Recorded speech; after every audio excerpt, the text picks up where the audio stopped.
Halo teman-teman, Assalamualaikum warahmatullahi wabarakatuh. Jumpa lagi di channel Dinpono Media.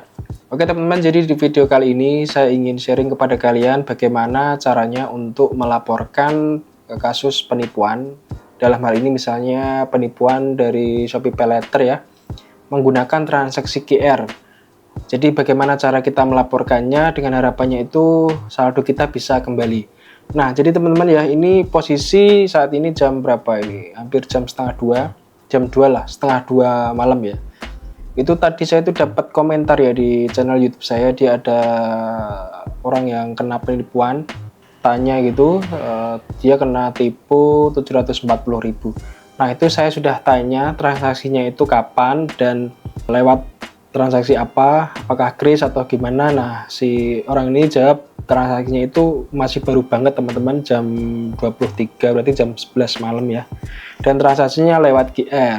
Dan dari situ saya menindaklanjuti ya, saya tanya di bagian rincian transaksinya itu nama pengakuisisinya siapa. Jadi itu sangat penting ya teman-teman untuk bagaimana nantinya kita melakukan komplain. Tapi sebelum lanjut teman-teman, jangan lupa untuk menekan tombol subscribe terlebih dahulu agar channel ini bisa terus berkembang.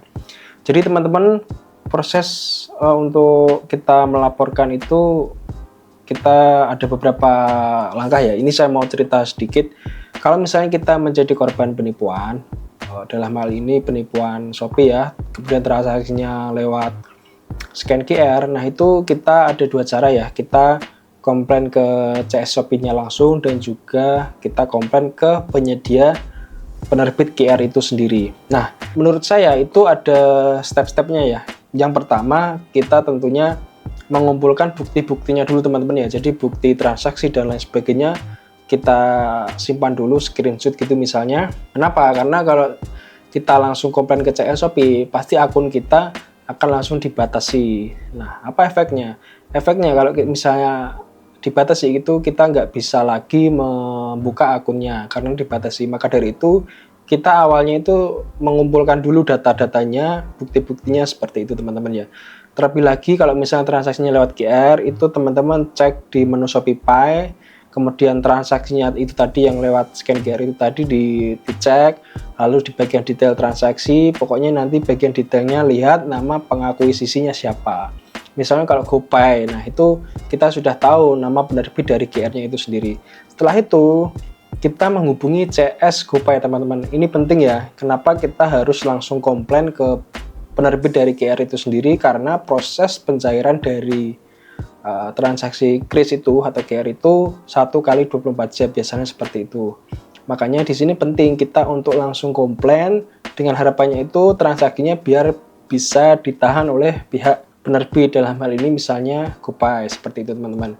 Jadi misalnya kalau kalian kena tipu ya, kena tipu Shopee Paylater, transaksinya lewat scan QR, nah itu kalian lihat bagian detailnya, nama penerbitnya apa, seperti itu.